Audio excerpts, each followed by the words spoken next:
রায়গঞ্জের আগরওয়াল মহিলা সংগঠনের পরিচালনায় অনুষ্ঠিত হলো ভাগবত কথা। শুক্রবার রায়গঞ্জ শহরের শ্রীকৃষ্ণ গোশালা প্রাঙ্গণে এই ধর্মীয় অনুষ্ঠানের আয়োজন করা হয়। এই উপলক্ষে সকালে একটি বর্ণাঢ্য শোভাযাত্রা শহর পরিক্রমা করে। আগরওয়াল মহিলা সংগঠনের সদস্যরা মাথায় ঘট নিয়ে এই যাত্রায় অংশ নেন। রায়গঞ্জে রাধাকৃষ্ণ মন্দির থেকে শুরু হয় শোভাযাত্রা।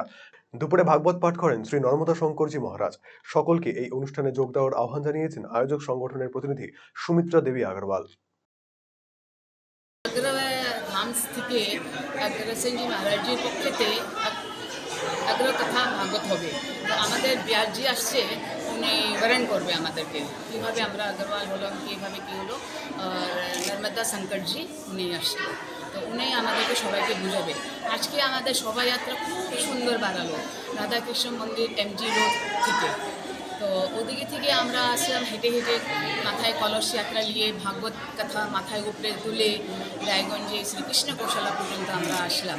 আরসি টিভিকে আমরা ধন্যবাদ জানাবো যে আমাদেরকে সময় দিল, আমাদের কাছে আদান প্রদান করলো, খুবই ভালো লাগলো। আপনারা এরাই এরকম আনন্দতে থাকুন।